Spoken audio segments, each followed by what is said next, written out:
महेंद्रगढ़ विधानसभा चुनाव में आईएमटी खुडाना का मुद्दा चर्चा का विषय बना हुआ है। फरवरी 2019 में लोकसभा चुनाव से ठीक पहले तत्कालीन मुख्यमंत्री मनोहर लाल खट्टर ने इस परियोजना का शिलान्यास किया था, मगर आज तक इसको लेकर कोई काम शुरू नहीं हुआ। पूरी तरह से ग्रामीण क्षेत्र होने के चलते महेंद्रगढ़ के लोगों को इस प्रोजेक्ट से बहुत उम्मीदें थी, लेकिन भाजपा सरकार उनकी उम्मीदों पर खरा नहीं उतर पाई।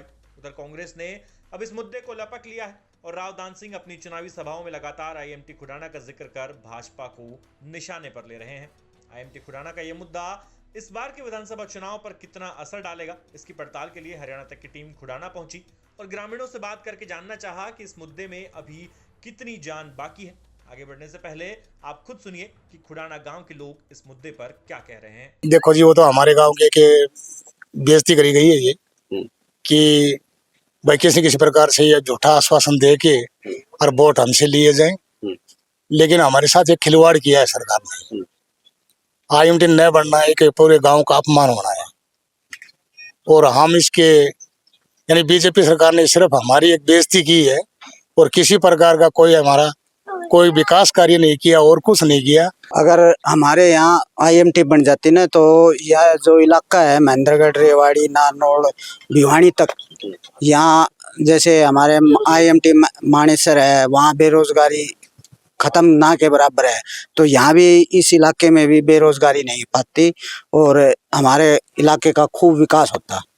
और अगर अब ये जो बीजेपी सरकार ने हमारे साथ इसका खिलवाड़ सा किया है, वो खाली उद्घाटन करके और उस पत्थर को भी उठा ले गए और उसके बाद कभी हमने तो पूरा प्रयास किए, ये जो ई पोर्टल पे अपनी भूमि थी वो भी चढ़वा दी, लेकिन उन्होंने कुछ नहीं किया। आईएमटी से हमारे साथ 10 साल से फरेब हो रहा है। पहले उस बात की बातें चली, उसके बाद सेकंड इलेक्शन जो हुआ उसमें उसकी घोषणा हुई। माननीय मुख्यमंत्री श्री मनोहर लाल खट्टर जी हमारे गांव में आए, उन्होंने वादा भी किया, शिलान्यास भी किया और सबसे बड़ा धोखा भी हमारे साथ किया। लेकिन इस बार खुडाना को हमने आईएमटी से भी जोड़ दिया है।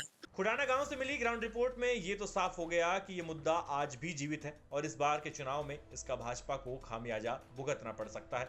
हालांकि भाजपा लगातार ये आश्वासन जरूर दे रही है कि तीसरी बार सरकार बनने पर आईएमटी खुडाना का काम शुरू कर दिया जाएगा, मगर कांग्रेस उम्मीदवार राव दान सिंह कह रहे हैं कि सरकार तो अब कांग्रेस की बनेगी और अब महेंद्रगढ़ के इस सपने को कांग्रेस ही पूरा करेगी। देखिए, सबसे बड़ी समस्या हमारे प्रदेश की है कि हरियाणा बेरोजगारी में 1 नंबर पे और वो हर व्यक्ति को रोजगार, मैं समझता हूँ सरकार कोई भी नहीं दे सकती, लेकिन कोई सरकार ऐसे काम तो करे जिससे युवकों को सरकारी नौकरी न मिले तो प्राइवेट सर्विसेज के अंदर उनको रोजगार मिल जाए और उसके लिए सबसे बढ़िया औद्योगिक विकास।